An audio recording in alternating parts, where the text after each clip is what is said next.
نحمده ونصلي على رسوله الكريم اما بعد فاعوذ باللہ من الشیطان الرجیم بسم اللہ الرحمن الرحیم۔ آج کا مسئلہ ہے ٹوپی کے بغیر اور پلاسٹک کی ٹوپی پہن کر نماز پڑھنے کا حکم۔ رسول اکرم صلی اللہ علیہ وسلم سے احرام کی حالت کے سوا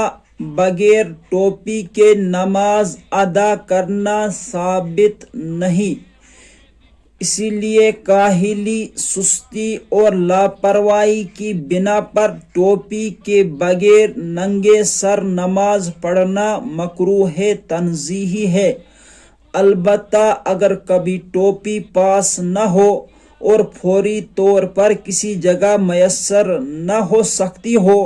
تو اس صورت میں ننگے سر نماز پڑھنے کی وجہ سے کراہت نہیں ہوگی۔ نمازی بحالت نماز اللہ تعالیٰ سے سرگوشی کرتا ہے اور اللہ تعالیٰ کے دربار میں ایسے لباس میں حاضر ہونا ممنوع ہے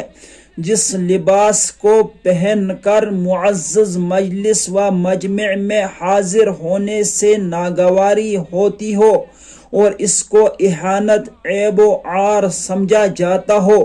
پلاسٹک اور چٹائی کی ٹوپی پہن کر معزز مجمع اور تقریب میں جانے کو معیوب اور عار سمجھا جاتا ہے، اسی لیے ایسی ٹوپی پہن کر نماز پڑھنا اگرچہ جائز ہے لیکن اس سے نماز مکروہ ہو جائے گی۔ مزید یہ پلاسٹک وغیرہ کی ٹوپیاں استعمال کی وجہ سے میلی ہو جاتی ہے،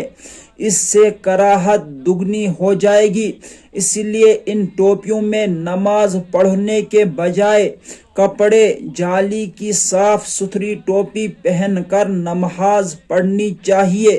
لوگوں کو چاہیے کہ مساجد میں ٹوپیوں کا نظم نہ کرے، ہر نماز پڑھنے والا خود اپنے پاس ٹوپی رکھنے کا اہتمام کیا کرے، اور اگر ٹوپیوں کا انتظام کرنا ہی ہے تو کپڑے یا جالی وغیرہ کی ٹوپیوں کا انتظام کیا کرے اور ان میں صفائی و ستھرائی کا بھی اہتمام کیا کرے۔ فقہاء کی عبارات میں اس کی صراحت ہے کہ ننگے سر نماز پڑھنا مکروہ تنزیہی ہے، جیسا کہ شرح الوقایہ کے حاشیہ پر اور دیگر فقہ کی کتابوں میں مذکور ہے۔ لہذا عبارت مذکورہ کے پیش نظر اگر کبھی کبھار کسی وجہ سے ننگے سر نماز پڑھی گئی تو مکروہ